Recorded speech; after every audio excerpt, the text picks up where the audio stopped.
नमस्कार मित्रों, आज के इस वीडियो में एक बार फिर से आप सभी का बहुत बहुत हार्दिक स्वागत है। हम आशा करते हैं कि आप सभी स्वस्थ होंगे और आप सबकी तैयारी बहुत अच्छी तरह से चल रही होगी। मित्रों, आज की इस वीडियो में हम काव्यशास्त्र भाग 4 के अंतर्गत विगत परीक्षाओं में पूछे गए कुल 50 महत्वपूर्ण प्रश्नों को व्याख्यात्मक तरीके से हल करेंगे और उन्हें ट्रिक की सहायता से याद करने का भी प्रयास करेंगे। तो जैसा कि स्क्रीन पर आप देख पा रहे हैं, प्रश्न संख्या 151 कि ध्वनि संप्रदाय को व्यवस्थित करने का श्रेय किसे जाता है। कहने का आशय है कि ध्वनि संप्रदाय को व्यवस्थित करने का काम किसने किया है। विकल्प ए की बात करें तो आनंद वर्धन जी ने किया, विकल्प बी आचार्य कुंतक ने किया, या फिर विकल्प सी अभिनव गुप्त ने, या विकल्प डी इनमें से कोई नहीं।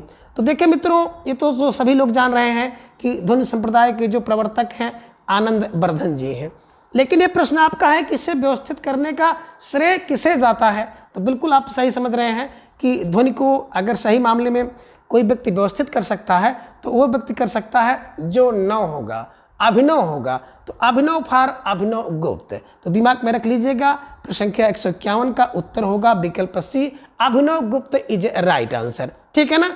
और ये प्रश्न थोड़ा सा हटकर है और हम लोग शायद एक गलती कर सकते हैं कि ध्वनि संप्रदाय की बात करते हैं तो ध्वनि से संबंधित तो आनंद वर्धन है ना, तो वही व्यवस्थित रूप से अध्ययन किए होंगे, लेकिन नहीं, व्यवस्थित करने का जो श्रेय जाता है वो विकल्प सी अभिनव गुप्त जी को जाता है। और यह प्रश्न यूपी पीजीटी 2011 में पूछा गया है। ठीक है ना। चलिए, प्रश्न संख्या 152 है कि संकलन त्रय में कौन नहीं है। कहने का आशय है कि इनमें से एक विकल्प ऐसा है जो कि संकलन त्रय के अंतर्गत नहीं आता है, उसे अलग करना है। विकल्प ए स्थान, विकल्प बी काल, विकल्प सी वस्तु और विकल्प डी है कथानक। तो देखिए मित्रों, जो संकलन त्रय होता है उसमें कथानक नहीं आता है, बिल्कुल स्थान, काल और वस्तु आती है, इसे ध्यान में रखिएगा। और इसकी ट्रिक आप चाहो तो केवल वस्तु बना लीजिए। संकलन क्या है? एक वस्तु है। वा फार बिल्कुल वस्तु, सा फार स्थान और का फार है ना बस का कर लीजिएगा। दिमाग में रख लीजिएगा क्या कि संकलन किस में करते हैं हम लोग? बसका में। किसमें? वसका, व स का, है ना। अब्बा फार बिल्कुल वस्तु हो गया, सा फार स्थान हो गया, का फार काल हो गया। तो संकलन किसमें हम लोग करते हैं? बोले सर बसका में, बसका में, बसका में, ऐसे दिमाग में बैठा लीजिएगा। तो संकलन त्री के अंतर्गत जो है कथानक नहीं आता है। तो प्रश्न संख्या 152 का विकल्प डी कथानक इज राइट आंसर। प्रश्न संख्या 153 है कि निम्नलिखित में कौन सा अर्थ प्राकृतियों के अंतर्गत नहीं आता है। यानी कि इसमें सा एक ऐसा है जो कि अर्थ प्रकृति के अंतर्गत नहीं आता है। और जब हम लोग इसके पूर्व एक प्रश्न हल कर रहे थे तो उसमें बिल्कुल आपको बताया गया था कि कौन कौन से हैं जो कि अर्थ प्राकृत के अंतर्गत आते हैं। तो अर्थ प्रकृति के अंतर्गत कुल 5 तत्व हैं जो कि आते हैं, जिनमें बीज बिंदु की पताका हमने बताया था और पर कार्य चल रहा है। तो बीज बिंदु की पताका पर कार्य चल रहा है। तो बीज बिंदु पताका प्रकारी और कार्य ये होता है। ठीक है ना। तो फिलहाल यहाँ पर देखें, विकल्प ए कार्य है, विकल्प बी पताका है, विकल्प सी प्रक्रिया है। लेकिन विकल्प डी की बात करें तो विषा दांत जो है अर्थ प्रकृति के अंतर्गत नहीं आता है। ठीक है ना। और यहाँ पे उत्तर देखेंगे, उत्तर बी दिया है जो कि गलत है। और मित्रों, इसी को आपको बचाना है। मार्केट में ढेर सारी किताबें हैं जिनमें बहुत सारी अच्छाइयाँ हैं, मैं किसी किताब की बुराई नहीं करता हूँ, लेकिन जब उसका मुद्रण होता है तो मुद्रण के अंतर्गत कुछ कमियां आ जाती हैं। और ये कमियां ज़्यादा नहीं होती, 1-2 होती है। तो कभी कभी जैसे इसमें ही देख सकते हैं विकल्प डी की जगह पर बी हो गया है, ऐसी कमियां देखने को मिल जाती हैं। तो मित्रों, आपको उससे भी बचाना है। आँख मूंद कर किसी किताब के सारे प्रश्नों को आप विश्वास में नहीं रख सकते हैं। और मेरे से भी एक बार ऐसा हुआ था कि एक प्रश्न को मैं बिल्कुल किताब में पढ़कर गया था और वो प्रश्न बिल्कुल वही आ गया था, मैं वही कर भी आया, लेकिन किताब में गलत चूंकि पढ़ा था इसलिए वो प्रश्न गलत हो गया था। ठीक है ना। तो प्रश्न संख्या 153 की अगर हम बात करते हैं तो यहाँ पर विकल्प डी विषा दांत इज राइट आंसर। प्रश्न संख्या 154 है कि विभाव अनुभाव तथा अब और सब व्यभिचारी भाव के संयोग से रस को निष्पत्ति होती है, यह कथन किसका है या किसने कहा है। तो विभाव अनुभाव व्यभिचारी संयोग आदि रस निष्पत्ति की बात है ना, बिल्कुल आप समझ गए, भरत ही कर सकते हैं। ठीक है ना। विकल्प ए कह रहे भामा, विकल्प 2 बी भरत, विकल्प सी मम्मट और विकल्प डी है जगन्नाथ। तो बिल्कुल सही समझ रहे हैं कि भरत मुनि ने किया। 2री सदी में इनका जन्म हुआ है, नाट्यशास्त्र इनका ग्रंथ है और इन्होंने अस्थाई रस को इसमें शामिल नहीं किया है। रस निष्पत्ति की जो इन्होंने सूत्र दिया है उसमें, ठीक है, इसे ध्यान में रखिएगा। प्रश्न संख्या 155 है कि इनमें से कौन नाट्य वृत्तियों के अंतर्गत नहीं है। कहने का आशय है कि इनमें नाट्य वृत्ति के अंतर्गत कौन नहीं आता है। और जब हम लोग नाट्य वृत्तियाँ पढ़ रहे थे तो हमने एक आपको सूत्र बताया था, ठीक है ना।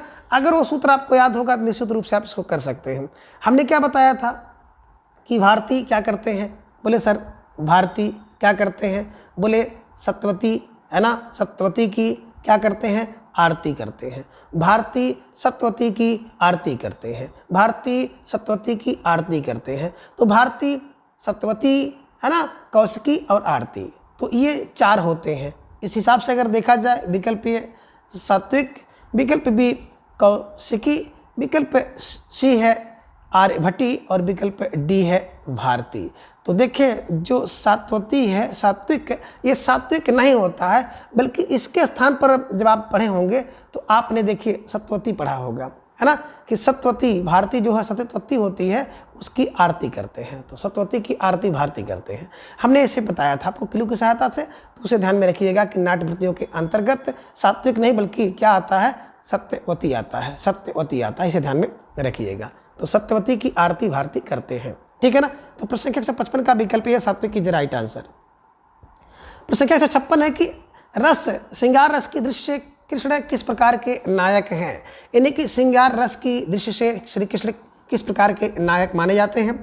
विकल्प 1 ये अनुकूल, विकल्प बी दक्षिण, विकल्प सी सठ और विकल्प डी है जिसे आप कहते हैं धृष्ट नायक। अब देखिए चूंकि श्रृंगार के आधार पर पूछ रहा है तो विकल्प बी दक्षिण इज राइट आंसर। अब ये दक्षिण प्रकार के जो नाटक होते हैं इनकी कई जो है नायिकाएं होती हैं, लेकिन एक नायिका की बात करते हैं जिसको ये विशेष क्या करते हैं, मानते हैं, या कह सकते हैं कि उसको प्रधानता रखते हैं। लेकिन उसके साथ साथ सभी नायिकाओं की बातों का, सभी की जो मान का सम्मान करते हैं, ठीक है ना। विकल्प ए की बात करते हैं तो जो अनुकूल नायक होता है, अनुकूल नायक जो है एक मात्र नायिका से प्रेम करता है। विकल्प सी जो सठ है, सठ की बात अगर आप की जाए तो इसमें भी कई प्रकार की नायिकाओं का जो देखने को मिलता है, ठीक है ना। प्रेम अवश्य करता है कई नायिकाओं से, लेकिन प्रकट नहीं करता है, उसे छुपाया रहता है। कई नायिकाओं से प्रेम तो करेगा लेकिन उसे छुपाता है। और डी है धृष्ट टाइप का, तो जो धृष्ट टाइप का नायक होता है श्रृंगार रस के अंतर्गत, ये बड़ा दुराचारी होता है और निर्लज्ज होता है, तो इसे ध्यान में रखिएगा। तो प्रश्न संख्या 156 का श्रृंगार के दृश्य जो कृष्ण की बात की जाए तो कृष्ण क्या है, दक्षिणी प्रकार के नायक हैं। तो प्रश्न संख्या 156 का विकल्प बी दक्षिण इज राइट आंसर। प्रश्न संख्या 157 एक निम्नलिखित में कौन अर्थोपक्षेपक नहीं है। अर्थोपक्षेपक की बात करें तो हमने बताया था कि कितने 5 पा अर्थक्षेपक पा पक पक पक 5 है ना। और पांचों की एक ट्रिक हमने आपको बताई था, है ना। क्या बताया था कि विप्र चूकांग, विप्र चूका, विप्र चूका का। अब बी से देखिए आप तुरंत कहेंगे क्या, बोले सर बी फार, है ना, विस्कंभक, प्रे फार प्रवेशक, है ना, विप्र, चू फार चूलिका, का से होगा अंकाश और अंका अवतार, ठीक है ना। तो कुछ मोटी मोटी जो क्ल्यू है, ये मिर्च मसाला है, आपको दिमाग में रखना होगा। और अगर नहीं रख पाते हैं तो निश्चित रूप से ये आपके लिए जो परीक्षा में है मुसीबत का कारण बन सकता है, ठीक है। तो इसमें देख सकते हैं विकल्प 1 प्रवेशक है, विकल्प बी चूलिका भी है, विकल्प सी निताप्ति नहीं है, जबकि विस्कंभक है। तो बिल्कुल आप सही समझ सकते हैं। प्रश्न संख्या 157 का विकल्प सी निताप्ति इज राइट आंसर। फिर एक बार देख लीजिएगा कि जो 5 अर्थोपक्षेपक हैं वो कौन है, बस दिमाग में रखिएगा। विप्र चूका, विस्कंभक, प्रवेशक, चूलिका और अंकस और अंका अवतार। चूका एका का दोनों हमें एक में जोड़ दिए हैं, ठीक है। चलिए प्रश्न संख्या 158 है कि विशेष रूप से जो भाव को प्रकट करते हैं उन्हें कहते हैं। यानी कि जो भाव को प्रकट करते हैं उसे क्या कहते हैं। अब भाई देखो भाव को प्रकट करने वाला कारण ही होगा, ठीक है ना। आप कारण को क्या कहते हैं काव्यशास्त्र की भाषा में। विकल्प 1 अनुभाव, विकल्प बी संचारी भाव, विकल्प सी विभाव और विकल्प डी है अस्थाई भाव। तो भैया विशेष रूप से जो भाव को प्रकट करते हैं वो विभाव होते हैं और इसी विभाव को हम लोग कारण कहते हैं। अनुभाव क्या होता है कि भाव के बाद जो भाव आता है उसे अनुभाव कहते हैं। अनुभाव को आपने देखा है कि 2 भेद होते हैं और बात करें भानु के अनुसार 4 होते हैं। संचारी भाव की संख्या 33 होती है। देव ने चौथावा जोड़ दिया था छल, है ना। और अस्थाई भाव की संख्या अगर बात की जाए भरत जी के अनुसार 8 रस, 8 अस्थाई भाव। अब बाद में बढ़कर के 11 रस हो गए और 11 अस्थाई भाव भी हो गए हैं। तो इसे भी थोड़ा सा दिमाग में आप रखिएगा, ठीक है। तो प्रश्न संख्या 158 का विकल्प सी विभाव इज राइट आंसर। प्रश्न संख्या 159 है कि निम्नलिखित में धीरोदत्त नायक कौन है। कहने का आशय कि इनमें से धीरोदत्त नायक कौन है। विकल्प ए की बात करें तो युधिष्ठिर हैं, विकल्प बी दुष्यंत हैं, विकल्प सी माधव हैं या फिर विकल्प डी भीमसेन है। देखिए नाटक की बात करें तो नाटक कुल 4 प्रकार के होते हैं और जो धीरोदत्त नायक होता है ना ये बिल्कुल इसमें अगर देखा जाए मोटी माटी बात तो भीमसेन है, क्योंकि ये बड़ा मायावी होता है, उग्र होता है, चपल अहंकारी होता है और दर्प से भरा हुआ होता है ना। और अपने की बात करते हैं तो आत्मश्लाघी होता है। तो इस प्रकार का नायक आप देख सकते हैं विकल्प डी भीमसेन है। इनके अलावा रावण, परशुराम, भीमसेन इस श्रेणी में आते हैं, तो इसे ध्यान में रख लीजिएगा, ठीक है। तो प्रश्न संख्या 159 का विकल्प D Bhimsen is right answer. प्रश्न संख्या 160 है कि कविता अपने मूल रूप में जीवन की आलोचना है, किसने कहा है। अब कविता अपने मूल रूप में जीवन की आलोचना है, कौन कह सकता है। जीवन की आलोचना कौन कर सकता है। विकल्प ए वर्ड्सवर्थ, विकल्प बी टेनिसन, विकल्प सी शेली और विकल्प डी है मैथ्यू अर्नाल्ड। ओल्ड अर्नोल्ड को हम करते हैं ओल्ड व्यक्ति ही क्या करता है अपने जीवन की आलोचना करता है। तो कविता में अपने मूल जीवन की आलोचना कौन करता है, बोले सर ओल्ड व्यक्ति, ओल्ड फॉर नाल्ड को हम ओल्ड कर ले रहे हैं। तो ओल्ड व्यक्ति जब देखे होंगे लास्ट में मरने का समय से कुछ पहले तो अपने जीवन की आलोचना करते हैं, ठीक है ना। ऐसे क्लू आप दिमाग में रख लीजिएगा कि जो ओल्ड व्यक्ति होता है कविता में अपने मूल जीवन की आलोचना करता है। Old for Matthew Arnold is right answer. तो प्रश्न संख्या 160 का विकल्प डी आप सही समझ सकते हैं, सही लगा सकते हैं। प्रश्न संख्या 161 है कि काव्य शोभा धर्मान अलंकारान प्रचक्षते किसने कहा है। देखिए फिर वही आ गया घुमा फिरा करके। विकल्प ए विश्वनाथ, विकल्प बी भरत, विकल्प सी जगन्नाथ और विकल्प डी है दंडी। तो काव्य शोभा धर्मान अलंकारान सबको क्या करते हैं दंड देते हैं, है ना। दंडी प्रचिते कैसे देखते हैं, दंड से देखते हैं। कह रहे हैं कि काव्य की शोभा को धर्मान, काव्य शोभा को, धर्म को, अलंकार को किससे देखो, दंड से देखो, दंड फार दंडी की, है ना। ये उक्ति है, इसे ध्यान में रख लीजिएगा, ठीक है।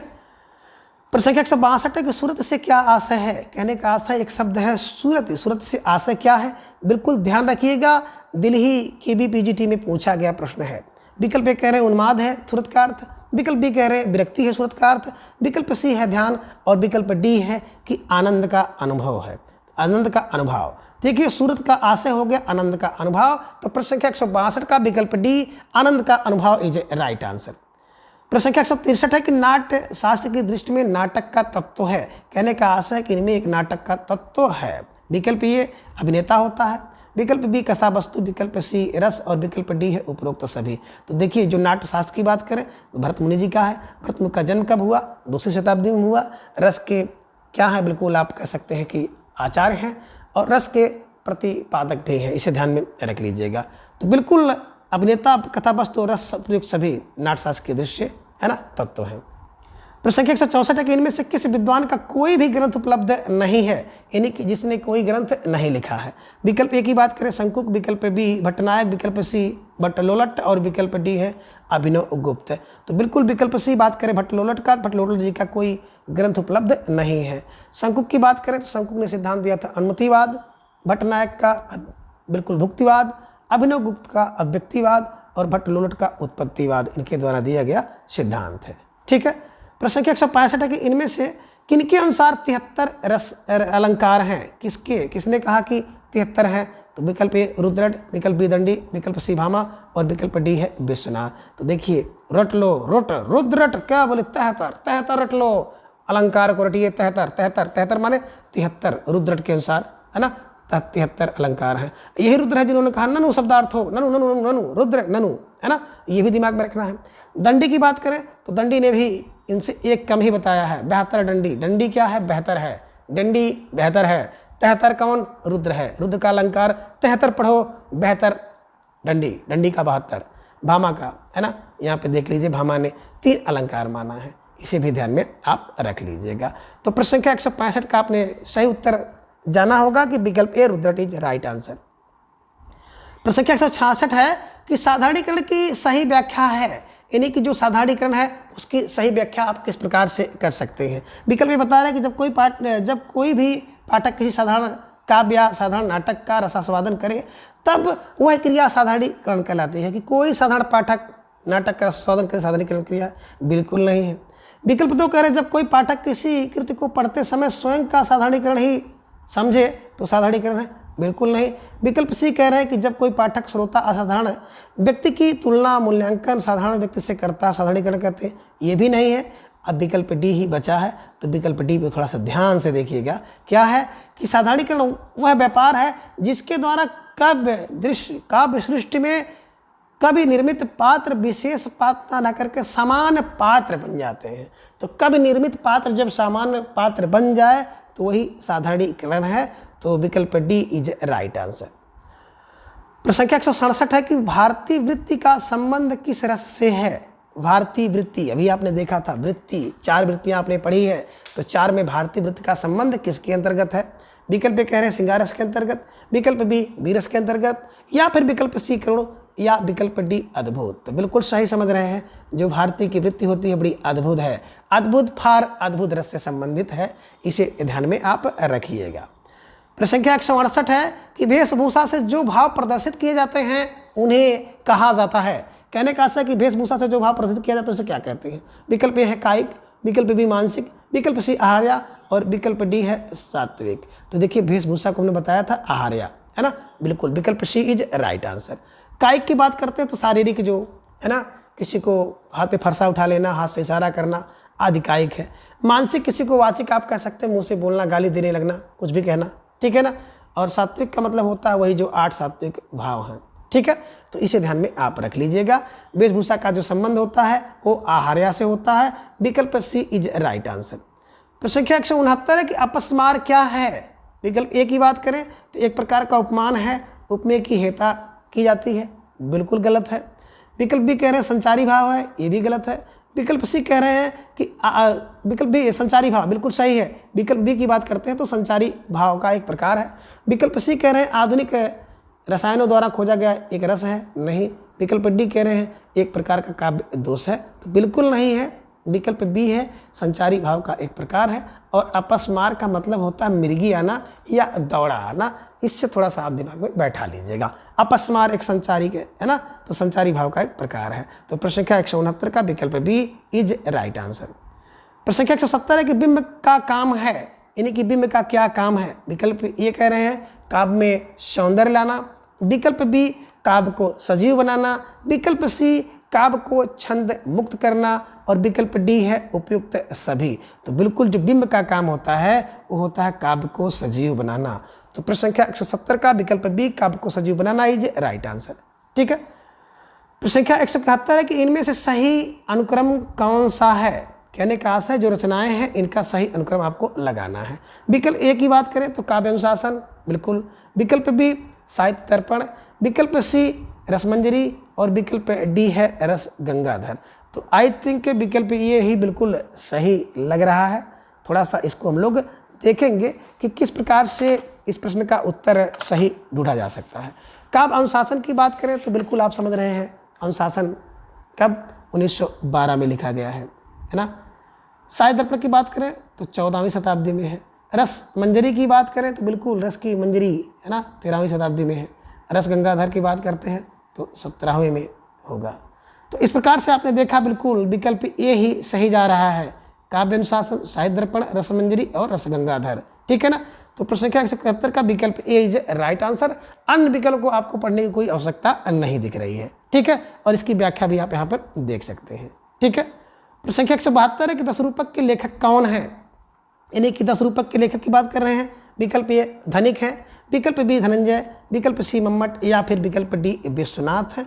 तो हमने बार बार मैं चर्चा करता हूँ कि धन के रूपक, बोले सर धन के 10 रूपक, 10 बार 10 रूपक इनके द्वारा लिखी गई रचना है और 10वीं शताब्दी में इनका जन्म भी हुआ है। तो धन के 10 रूपक धनंजय की ये रचना है, ध्यान में रखिएगा। धनिक कौन है? तो धनिक 10 रूपक के टीकाकार हैं और इन्होंने जो है 10 रूपक की टीका की है। और किस नाम से की है? तो बिल्कुल अवलोक नाम से इन्होंने जो है 10 रूपक की टीका की है, अवलोक नाम से। ठीक है। मम्मट की बात करें, मम्मट का काव्य प्रकाश और विश्वनाथ का अगर देखा जाए तो बिल्कुल साहित्य दर्पण के द्वारा लिखे गए ग्रंथ हैं। ठीक है। प्रश्न संख्या 173 है कि रस निष्पत्ति की विवेचना में भावकत्व और भोजकत्व की कल्पना किस आचार्य ने की है? इन्हीं की भावकत्व और भोजकत्व की कल्पना किस आचार्य ने की? विकल्प ए बता रहे हैं कि भट्ट लोलट ने किया होगा, विकल्प बी भट्ट नायक ने किया होगा, विकल्प सी श्री शंकुक या फिर विकल्प डी अभिनव गुप्त ने किया होगा। तो किसने किया है ये देखना होगा कि भावकत्व और भोजकत्व की बात अगर की जाए तो नायक ही कर सकता है। ठीक है ना। तो प्रश्न संख्या 173 का विकल्प B Bhatta Nayak is right answer. प्रश्न संख्या 174 है कि तद 200 शब्दार्थों सगुणवान अलंकृति पुनः क्वापि किसका काव्य लक्षण है ना? यानी कि ये काव्य के लक्षण किसने बताए हैं? विकल्प ए जयदेव का, विकल्प बी दंडी का, विकल्प सी मम्मट का या फिर विकल्प डी है हेमचंद्र का। तो देखिए हम कहते थे ना कि तददोष नहीं मम नहीं तददोष, मम नहीं तददोष, मम फार मम्मट का तददोषो दिमाग में रख लीजिएगा। ठीक है, इसे ध्यान में रखिएगा। दंडी की बात करें तो दंडी जी का देखे होंगे है ना, शरीर दंडी शरीर होती है, सुख की दंडी हो गई तो शरीर तावत दिमाग में रखिएगा। जयदेव की बात करें, जयदेव ने कहा निर्दोषा, जयदेव क्या होता है? निर्दोषा होता है, लक्षणवती होता है, इसे ध्यान में आप रख लीजिएगा। ठीक है, तो बिल्कुल आपने सही समझा। प्रश्न संख्या 174 का विकल्प सी मम्मट इज राइट आंसर। प्रश्न संख्या 175 कि भट्ट नायक का भक्तिवाद किस दर्शन पर आधारित है? विकल्प ए काव्य मीमांसा दर्शन, विकल्प बी न्याय, विकल्प सी शैव और विकल्प डी है सांख्य दर्शन। तो थोड़ा सा इसको आपको क्लू बना के रखना होगा। नायक कैसा होता है? बोले सखा जैसे होता है, सखा माने सांख्य दर्शन। ठीक है, ध्यान में रखिएगा। अब यहाँ पे हम लोग क्या करते हैं कि देखिए जो भट्टलोलट का उत्पत्ति है, उत्पत्ति के समय क्या होता है? बिल्कुल मी माँ देखिएगा कौन होता है? माँ होता है। मीमा माने मांसा, मी मांसा मासा दिमाग में रखिएगा, मासा उत्पत्ति मासा है ना। शंका करते हैं अनुमत की तो न्याय की शंका होती है, न्याय दर्शन है। नायक जो है सखा जैसा होता है। और देखिए अभिनव शैव दिमाग में रखिएगा, अभिनव गुप्त का अव्यक्तिवाद सिद्धांत है और शैव दर्शन है, तो अभिनव शैव। अब ये जो दार्शनिक मत है, दार्शनिक मत को कैसे दिमाग में बैठाएंगे? अब देखिए इसको तो आप बैठा ही लिए होंगे। उत्पत्ति के समय लुल होता है तो भट्ट लुलट है, उत्पत्तिवाद है ना। और उत्पत्ति के समय लुल कौन करता है? मासा मासी सब करते हैं, मासा और मासी दोनों करते हैं, तो मीमांसा हो गया। ठीक है ना। अब देखिए आपने एक चीज़ और देखा था कि शंकुक होता है, शंका होता है तो अनुमान होता है। शंकु अनुमति, शनुक का अनुमान। और शंका और अनुमान किसका होता है? न्याय का, कि न्याय होगा कि नहीं होगा। हे भगवान, हे मालिक, न्याय करना, इसकी शंका होती है, तो शंका न्याय की होगी। नायक कैसा होता है? तो नायक जो है भुक्त करता है, भोग करता है और सखा जैसा होता है, सखा फार सांख्य दर्शन। और अभिनव का अव्यक्तिवाद, तो नव और शैव। तो ऐसे क्लू बनाइएगा, इसे बैठाने का प्रयास करिएगा। प्रश्न किसी भी रूप से आए, लेकिन अगर आप इसको अच्छी तरह से जो इसके फैक्ट हैं आत्मसात कर लेते हैं तो निश्चित रूप से प्रश्न किसी भी तरह से पूछा जाए आपको उत्तर देने में कोई गलती नहीं होगी। तो प्रश्न संख्या 176 है कि रस व सह को अपनी परिचर्चा में किस आचार्य ने सम्मिलित किया है? कि रस वह है जो, है ना, किसने जो है आचार्य ने सम्मिलित किया? विकल्प ए पंडित जगन्नाथ ने सम्मिलित किया, विकल्प बी आचार्य विश्वनाथ ने, विकल्प सी आचार्य अभिनव गुप्त ने या फिर विकल्प डी आचार्य भट्ट नायक ने। तो बिल्कुल सही समझ रहे हैं, रस वह स है ना। रस वही है कौन? जो विश्व में आए, जो विश्व में हो वही रस है। तो रस वह जो विश्व में, विश्व पर आचार्य विश्वनाथ ने क्या किया है? इसे सम्मिलित किया है। कहाँ पर? बोले अपनी परिचर्चा में। तो विकल्प 176 का विकल्प B Acharya Vishwanath is right answer. प्रश्न संख्या 177 है कि बहुत महत्वपूर्ण देख सकते हैं काव्य का लक्षण इन्होंने बताया है कि अविदा उत्तम काव्य है, मध्य लक्षणालीन, अधम व्यंजना रस विरस उल्टी कहत नवीन, उपयुक्त किसकी उक्ति है? विकल्प ए केशवदास की, विकल्प बी ब्रजनाथ की, विकल्प सी बिहारी की, या फिर विकल्प डी देव की है। तो इसको 20 बार हम लोग पढ़ चुके हैं कि अविदा उत्तम काव्य है। तो अविदा उत्तम मध्यम सब क्या बोले? देव हैं। देव फार देव जी की पंक्ति है, देव है। अविधा से उत्तम काव्य, उत्तम अविधा उत्तम सब मध्यम सब, उत्तम मध्यम में सब लीन है। कौन बोले? देव। देव में सब लीन है। ठीक है, दिमाग में रखिएगा, आसानी से याद हो जाएगा। तो प्रश्न संख्या 177 का विकल्प D Dev is right answer. प्रश्न संख्या 178 है कि रस निष्पत्ति के संबंध में चित्त तुरंग न्याय की मान्यता किस आचार्य ने की है? तो देखिए, अभी विकल्प ए अभिनव गुप्त, विकल्प बी शंकुक, विकल्प सी है भट्ट लोलट और विकल्प डी है भट्ट नायक। तो देखिए, चित्त तुरंग न्याय शंकुक का है। और अभी हम लोग पढ़ रहे थे कि न्याय दर्शन क्या होता है। शंका होगा तो अनुमति होगी, और अनुमति होगी अनुमान होगा तो बिल्कुल न्याय का होगा, और न्याय होगा और न्याय में चित्त तुरंग न्याय भी दिमाग में जोड़ लीजिएगा। सब कुछ को आपको बिल्कुल एकदम एक बना लेना है, घोल घोल बना करके दिमाग में रख लेना है। ठीक है ना? तो चित्त तुरंग न्याय शंकुक का है, ऐसे दिमाग में बैठाने का प्रयास करिएगा। ठीक है, शंकुक है ना? शंकुक का अनुमति, शंका में अनुमान, अनुमान में न्याय, न्याय में चित्त तुरंग न्याय, सब दिमाग में बैठा लीजिएगा। तो चित्त तुरंग न्याय की मान्यता किसने दिया है? प्रश्न संख्या 178 का विकल्प B Shri Shankuk is right answer. ठीक है, चलिए। प्रश्न संख्या 179 है कि आचार्य कुंतक ने वक्रोक्ति के कितने भेद बताए हैं? बस दिमाग में बैठाना है। विकल्प ए 5 भेद, विकल्प बी 6 भेद, विकल्प सी 7, या फिर विकल्प डी 8 भेद। तो ध्यान में रखिएगा, कुंतक का वक्रोक्ति के कितने भेद? 6 दिमाग में रखिएगा, 6 अच्छे भेद। ठीक है, ऐसे दिमाग में बैठाने का प्रयास करिएगा। तो प्रश्न संख्या 179 का विकल्प बी 6 इज राइट आंसर। प्रश्न संख्या 180 है कि रीति संप्रदाय से संबंधित काव्य शास्त्रीय ग्रंथ है, यानी कि इसमें से एक ऐसे व्यक्ति है जो कि रीति संप्रदाय से संबंधित हैं। विकल्प ए काव्य अलंकार, विकल्प बी काव्यदर्श, विकल्प सी काव्य दर्पण, और विकल्प डी है काव्य अलंकार सूत्र वृत्ति। बिल्कुल सही समझ रहे हैं कि रीति से संबंधित है यही काव्य अलंकार सूत्र वृत्ति। कितनी सूत्र वृत्ति कौन धारण करता है? बोले सर वामन धारण करते हैं। कब जन्म हुआ? 8वीं शताब्दी में जन्म हुआ है। काव्य के गुण इन्होंने 20 बताया, 10 अर्थ 10 शब्द, और इन्होंने काव्य अलंकार को बिल्कुल वैज्ञानिक तरीके से, विशेष तरीके से सबसे पहले अध्ययन किया था। इसे भी ध्यान में आपको रखना होगा। अब बात यहाँ पे आ गई काव्य अलंकार सूत्र वृत्ति की। तो इसमें कुल 319 सूक्त हैं और इसके 5 परिच्छेद हैं। तो ये भी दिमाग में आप रख लीजिएगा। हो सकता है कि कभी ये प्रश्न आपसे परीक्षा में पूछा जाए। ठीक है ना? और इन्होंने रीति को काव्य की आत्मा भी कहा है, ये भी ध्यान में आप रखिएगा। तो प्रश्न संख्या 180 का विकल्प डी काव्य अलंकार सूत्र वृत्ति इज राइट आंसर। प्रश्न संख्या 181 है कि मम्मट किस संप्रदाय के आचार्य हैं? कहने का आशय है कि मम्मट किस संप्रदाय से संबंधित हैं। अब विकल्प ये बता रहे हैं कि औचित्य, विकल्प बी अलंकार, विकल्प सी ध्वनि, और विकल्प डी है रीति। तो बिल्कुल समझ रहे हैं, जो मम्मट का काव्य प्रकाश रचना है और ध्वनि से, है ना? दिमाग में रखिएगा। तब 200 इन्होंने दिया भी है। तो प्रश्न संख्या 181 का विकल्प सी ध्वनि इज राइट आंसर।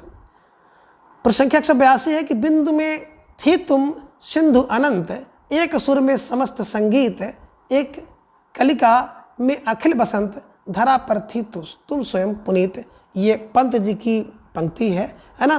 तो इस उद्धरण में काव्य गुण है। कौन सा काव्य गुण है? विकल्प ए की बात करें तो ओज है, बिल्कुल ओज काव्य गुण होता है। तो बिल्कुल रस होगा बीरस, ये ध्यान में रखिएगा, और रीति होगी गौड़ी। विकल्प बी की बात करें तो प्रसाद, है ना? जितने भी रस हैं, खास तौर से वीर और श्रृंगार को छोड़ दीजिए, सब में प्रसाद गुण होगा, और रीति जो होगी वो होगी पांचाली। तो ठीक है, इसमें आप देखेंगे मोटी माटी बात तो बिल्कुल प्रसाद गुण है। रीति कौन सी है? पांचाली है। विकल्प सी की बात करें तो माधुर्य गुण, और माधुर्य गुण होगा तो रस श्रृंगार होगा, और रस श्रृंगार होगा तो जो रीत होगी वो बिल्कुल आप सही समझ रहे हैं, वैदर्भी रीत होगी। कौन सी रीत होगी? वैदर्भी रीत होगी। तो इसे भी आप ध्यान में रख लीजिएगा। ठीक है ना? तो फिलहाल प्रश्न संख्या 182 का विकल्प बी प्रसाद गुड़ इज राइट आंसर। अब प्रसाद गुड़ है तो कोई भी रस हो सकता है ना। बीरस और श्रृंगारस को आप छोड़ दीजिएगा, बीरस ओज में और श्रृंगारस माधुर में, ठीक है, इसे ध्यान में रख लीजिएगा। प्रश्न संख्या 183 है कि रस की अनुभूति कराने में अभिधा शब्द शक्ति ही प्रधान है, यह मानता है। कहने का आशय है कि जो रस की अनुभूति होती है इसे कराने के लिए अभिधा शब्द शक्ति ही प्रधान होती है, इसको किसने माना है? विकल्प ए भामा ने माना, विकल्प बी आचार्य भट्टनायक ने माना, विकल्प सी आचार्य कुंतक ने माना, या फिर विकल्प डी आचार्य दंडी ने माना है। तो बिल्कुल सही समझ रहे हैं, आचार्य भट्टनायक ने इसको माना है कि जो क्या है रस की अनुभूति कराता है वो अभिधा शक्ति है। तो प्रश्न संख्या 183 का विकल्प B Bhattanayak is right answer. प्रश्न संख्या 184 है कि काव्यम ग्रहम अलंकारात किसका कथन है? काव्यम ग्रहम अलंकारात, विकल्प ए दंडी का, विकल्प बी वामन का, विकल्प सी कुंतक या विकल्प डी मम्मट का। तो बिल्कुल सही समझ रहे हैं, काव्यम ग्रहम अलंकारात की बात कौन? बिल्कुल विकल्प बी वामन कर सकते हैं, ठीक है ना। तो 184 का विकल्प B Vaman is right answer. यहाँ पे थोड़ी सी व्याख्या हम लोग देखेंगे। काव्यम ग्रहम अलंकारात, काव्य को ग्रहण करना अलंकार है वामन के लिए। शरीरम तावत, देखिए शरीर दंडी हो गई सुख करके, शरीर जहाँ पे देखिए शरीर दंडी हो गई भैया, सुख दंडी हो गई, दंडे जैसी हो गई है, ठीक है ना। तद दोष तद नहीं मम, मम नहीं तद दोष, ध्यान में रखिएगा। और शब्दार्थों सहित तो वक्र व्यापार सारणी, वक्र बार कुंतक, कुंतक कुंतल भर रोजा के लोड किसी के ऊपर रख दोगे, वजन रख दोगे भैया तो वक्र तो हो ही जाएगा, इसे ध्यान में आप रख लीजिएगा, ठीक है। प्रश्न संख्या 185 है कि रमणीयार्थ प्रतिपादक है शब्द काव्यम निम्नलिखित में से किसका काव्य लक्षण है? तो रमणी जगन्नाथ है ना, बिल्कुल। विकल्प ए की बात करते हैं हेमचंद का, विकल्प बी पंडित जगन्नाथ का, विकल्प सी मम्मट, या फिर विकल्प डी विश्वनाथ का। बिल्कुल सही, रमणी जगन्नाथ। जगन्नाथ का जन्म 17वीं शताब्दी में। जगन्नाथ किसके आश्रयदाता थे? आश्रयदाता कवि थे तो बिल्कुल शाहजहाँ के थे, और शाहजहाँ की प्रशंसा में रसगंगाधर ने ग्रंथ लिखा है। सब कुछ आप देखते चलिए, जितनी चीज़ें आपके दिमाग में आप एक बार गुनगुना लीजिए, है ना, तो आपका जो है ना स्टडी है बहुत मजबूत हो जाएगी, ठीक है। और ये भी आपको बता दे रहा हूँ, अगर आप हमसे जुड़े रहें तो निश्चित रूप से एक एक प्रश्नों को कम से कम 7 से 10 बार हम लोग देखेंगे। अभी इसके बाद आपको एक सार संग्रह वाली क्लास लाएंगे, केवल आपको उसमें प्रश्न रहेगा, सीधा उसका उत्तर रहेगा। जितने प्रश्न हम लोग पढ़े हैं, प्रश्न सीधा उत्तर, प्रश्न सीधा उत्तर, यानी कि ऑनलाइनर टाइप के प्रश्न भी नोट्स बना करके आप सबके सामने पेश करने का प्रयास करूँगा। चाहूँगा कि जब तक आपका पेपर ना हो जाए तब तक आप इसको इतना रिवीजन कर लें कि निश्चित रूप से जो साधारण टाइप के प्रश्न हैं वो बिल्कुल आपको हलवा लगे, वो तो आपका गलत होगा ही नहीं, ठीक है।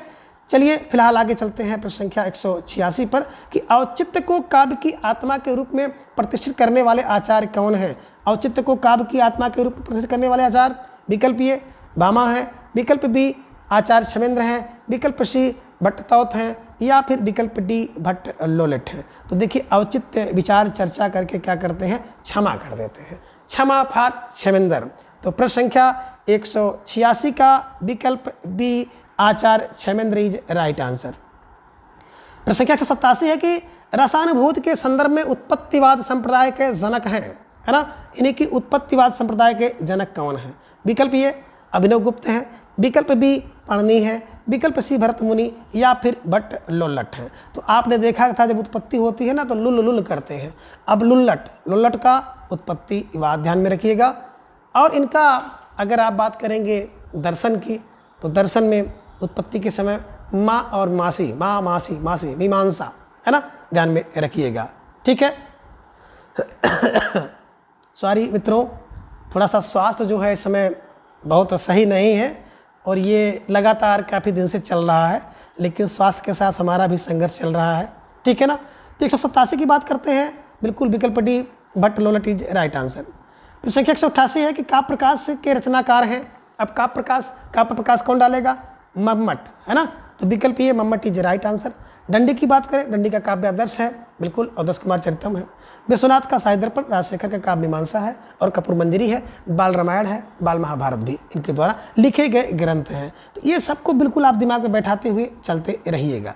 प्रश्न संख्या 189 है कि दंडी निम्नलिखित में से किस प्रकार के आचार्य हैं? दंडी की बात की जा रही है, किस प्रकार के आचार्य हैं? विकल्प ये अलंकारवादी, विकल्प बी रसवादी, विकल्प सी रीतवादी, और विकल्प डी है ध्वनिवादी।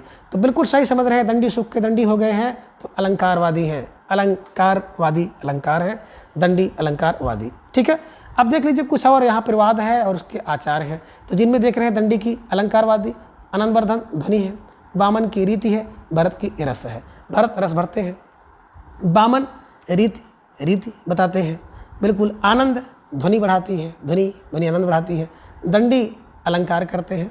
ऐसे दिमाग में बैठाने का प्रयास करिएगा। ठीक है, प्रश्न संख्या 190 है कि निम्नलिखित में से भरत मुनि द्वारा विरचित ग्रंथ का नाम क्या है ना। बिल्कुल बार बार इसको हम लोग देख रहे हैं। विकल्प ये कह रहे हैं 10 रूपक है, विकल्प बी साहित्य दर्पण है, विकल्प सी नाट्यशास्त्र है, या विकल्प डी है नाट्य लक्षण रत्नकोश। ठीक है ना, देखिए 10 रूपक की बात करते हैं, धनंजय जी का है ना, और धनिक ने इस पर जो है क्या किया है, टीका किया है। विकल्प बी की बात करते हैं साहित्य दर्पण विश्वनाथ का है। नाट्यशास्त्र, बिल्कुल नाट्यशास्त्र भरत मुनि का है, तो विकल्प सी इज राइट आंसर। और नाट्य लक्षण रत्नकोश की बात करें तो सागर नंदी का है, इसे भी ध्यान में आप रखिएगा। ठीक है, तो प्रश्न संख्या 190 का विकल्प सी नाट्यशास्त्र इज राइट आंसर। प्रश्न संख्या 191 है कि किस साहित्य इतिहास के लेखक ने काल विभाजन में कवियों के नाम का सर्वाधिक उपयोग किया है। देखिए किस साहित्य के इतिहास लेखक ने, ये प्रश्न देखिए हिंदी साहित्य के इतिहास से आ गया है। ठीक है ना, तो विकल्प ए की बात करें तो मिश्र बंधु, विकल्प बी गेरसन, विकल्प सी हरिऔध और विकल्प डी है श्याम सुंदर दास। तो आपको सही है कि सबसे ज़्यादा कवियों की बात अगर कर रहे हैं तो मिश्र बंधु ने किया है। कब, 1913 में। 13 बंधु हम लोग पढ़ते हैं, 13 में लिखी गई रचना है 13 बंधु। 4 भाग है और चौथा भाग जो आता है 1934 में आता है, ध्यान में रखिएगा। 4591 कवियों का इन्होंने वर्णन किया है और इनके इतिहास को कविवृत्ति संग्रह भी कहा जाता है, ये भी आप ध्यान में रखिएगा। ठीक है, तो प्रश्न संख्या 191 का विकल्प ए मिश्र बंधु इज राइट आंसर। प्रश्न संख्या 192 है कि पुरानी हिंदी नामकरण किसने किया है। विकल्प ए चतुर्सेन शास्त्री ने, विकल्प बी चंद्र शर्मा गुलेरी ने, विकल्प सी विश्वनाथ प्रसाद मिश्र ने, या फिर विकल्प डी राम कुमार वर्मा ने। तो बिल्कुल सही समझ रहे हैं, पुरानी हिंदी गुलेरी, पुरानी गुलेरी, गुलर देखे होंगे ना, कोई गुलर है बड़ी पुरानी है, दिमाग में रख लीजिएगा, पुरानी हिंदी गुलेरी। ठीक है, तो प्रश्न संख्या 192 का विकल्प B Chandra Sharma Guleri is right answer. प्रश्न संख्या 193 है कि हिंदी साहित्य का अति 2 भाग, भाग 1 और भाग 2 इतिहास किसने लिखा है। विकल्प ए रामचंद्र शुक्ल ने लिखा, विकल्प बी विश्वनाथ प्रसाद मिश्र ने लिखा, विकल्प सी हजारी, या फिर विकल्प डी श्याम सुंदर दास ने। तो बिल्कुल सही समझ रहे हैं, हिंदी साहित्य का अति 2 भाग विश्वनाथ ने लिखा है। तो विकल्प प्रश्न संख्या 193 का विकल्प B Vishwanath Prasad Mishra is right answer. यहाँ पे और थोड़ा सा व्याख्या देख लीजिए। रामचंद्र शुक्ल का हिंदी साहित्य का इतिहास, विश्वनाथ का अतीत है, हजार है क्या है, बोले भूमिका, हिंदी साहित्य की भूमिका हजार फर हजारी प्रसाद द्विवेदी जी का है, और सुंदर दास का भाषा और साहित्य बड़ा सुंदर होता है। हिंदी भाषा और साहित्य, बोले सर सुंदर है। अब हम लोगों के लिए सुंदर ही है क्योंकि हम लोग इसी के छात्र हैं, तो हम लोगों के लिए हिंदी भाषा और साहित्य सुंदर होना चाहिए। तो सुंदर फार श्याम सुंदर दास जी की रचना है। ठीक है, ये क्लू का इस्तेमाल आप कर सकते हैं इन्हें याद करने में। ठीक है, प्रश्न संख्या 194 है कि राजस्थानी भाषा और साहित्य पुस्तक के लेखक हैं। कहने का आशय है जो राजस्थानी भाषा और पुस्तक है यानी साहित्य है उसके लेखक कौन है। विकल्प ए मुनिजिन विजय, विकल्प बी मोतीलाल मेनारिया, विकल्प सी टीकम सिंह, या फिर विकल्प डी पंडित गौरी शंकर हीराचंद ओझा। तो बिल्कुल सही समझ रहे हैं कि राजस्थानी भाषा और साहित्य की रचना कौन की है। विकल्प B Motilal Menaria is right answer. ठीक है ना, और इसका अगर बात की जाए तो टीकम सिंह का वीर काव्य भी आप देख सकते हैं। ठीक है, इसे ध्यान में रखिएगा। प्रश्न संख्या 195 है कि मिश्रबंध विनोद कितने भागों में प्रकाशित हुआ है। विकल्प ए 3, विकल्प बी 4, विकल्प सी 1 और विकल्प डी है 2। तो बिल्कुल सही समझ रहे हैं कि मिश्र बंधु की बात करें 1913 में, ध्यान में रखिएगा 13 बंधु। ठीक है ना, 4 भाग में है, तो 3 भाग 13 में हो गया था, चौथा भाग 1934 में हुआ था। ठीक है ना, तो मिश्रबंध विनोद के कितने भाग है, बोले 4 बंधु 4। ठीक है, तेरे कितने, बोले सर तेरे फार 1913 में, बंधु कितने 4, यानी कि 4 भाग हैं। ठीक है, तो 195 का विकल्प बी 4 भाग इज राइट आंसर। प्रश्न संख्या 196 है किस आचार्य ने गुणों को रस आश्रित माना है, यानी कि एक ऐसे आचार्य हैं जिन्होंने गुण को रस पर आश्रित मान लिया। विकल्प ए भामा, विकल्प बी दंडी, विकल्प सी उर्दट, या फिर विकल्प डी आनंद वर्धन। तो भैया बिल्कुल सही समझ रहे हैं, विकल्प D Anand Vardhan is right answer. ठीक है, प्रश्न संख्या 197 है कि काव्यम ग्रहम अलंकारात किसका कथन है। काव्य ग्रहम अलंकारात किसका कथन है। अब विकल्प ये कह रहे हैं कि दंडी का कथन है, विकल्प बी वामन का, विकल्प सी कुंतक का, या फिर विकल्प डी मम्मट का है। तो देखिए काव्यम ग्रहम अलंकारात ये है जो कथन है वामन का है। तो प्रश्न संख्या 197 का विकल्प B Vaman is right answer. प्रश्न संख्या 198 है कि नाट्य के संदर्भ में भरतमुनि के अनुसार रसों की संख्या है ना। विकल्प ए 8, विकल्प बी 9, विकल्प सी 10 और विकल्प डी है 11। तो बिल्कुल सही समझ रहे हैं, भरतमुनि ने रस के 8 भेद बताए हैं, इन्हीं की रसों की संख्या 8 है। ठीक है, जिन्हें नाट्य मंच पर अभिनय किया जा सकता है। वर्तमान समय में इसकी संख्या 11 हो गई है, इसे ध्यान में रख लीजिएगा। ठीक है, तो 98 का विकल्प 1 8 इज राइट आंसर। प्रश्न संख्या 199 है कि वक्रोक्त जीवितम के रचयिता हैं। विकल्प ए आनंदवर्धन, विकल्प बी कुंतक, विकल्प सी दंडी और विकल्प डी है भामा। तो बिल्कुल आप सही समझ रहे हैं कि किसी के ऊपर 10 कुंतल क्या रखोगे, वजन रख दोगे, भार रख दोगे तो वक्र हो जाएगा। ठीक है ना, तो कुंतक फार कुंतक की रचना है। तो प्रश्न संख्या 199 का विकल्प B Kuntak is right answer. इसकी व्याख्या देख सकते हैं। कुंतक की वक्रोक्ति आनंदवर्धन, आनंद ध्वनि बढ़ाते हैं, है ना, तो ध्वन्यालोक, दंडी का काव्यदर्श और भामा का काव्य अलंकार। कुंतक की बात करें तो बिल्कुल कुंतक 10वीं शताब्दी में, आनंद 9वीं शताब्दी में, दंडी 7वीं में और भामा 6वीं शताब्दी में। ये सब इनके जन्म काल हैं, इसे भी ध्यान में आप रख लीजिएगा। कभी कभी क्रम मिलाने के लिए परीक्षा में प्रश्न पूछ लेता है। ठीक है, तो बिल्कुल 199 का विकल्प B Kuntak is right answer. प्रश्न संख्या 200 है कि इनमें से भरतमुनि द्वारा विरचित ग्रंथ का नाम, यानी कि भरतमुनि का ग्रंथ कौन सा है। विकल्प ए 10 रूपक है, विकल्प बी साहित्य दर्पण, विकल्प सी नाटसात और विकल्प डी है नाट लक्षण रत्नकोश। बिल्कुल ये प्रश्न हूबहू इट इज रिपीटेड है ना। अब आश्रम पद्धति पीजीटी 2012 में प्रश्न पूछा गया है। तो देखिए 10 रूपक की बात करते हैं तो धनंजय, धन के 10 रूपक धनंजय की। साहित्य दर्पण साहित्य में पूरा विश्व देखता है तो विश्वनाथ जी का है। नाट शास्त्र भरत मुनि जी का है, 2वीं सदी में इनका जन्म हुआ है। और नाट लक्षण रत्नकोश सागर नंदी द्वारा लिखा गया है। तो इस प्रकार से आप इन सभी प्रश्नों को आसानी से हल कर सकते हैं और इसे ट्रिक की सहायता से याद भी कर सकते हैं। तो आज की इस वीडियो में बस इतना। वीडियो देखने के बाद आपको कैसा लगा प्लीज़ अपनी जो राय है कमेंट बॉक्स में जरूर दर्ज करें। अगले वीडियो में फिर हम इसी तरह से 50 प्रश्नों के साथ उपस्थित होंगे। तब तक के लिए धन्यवाद, नमस्कार, बाय।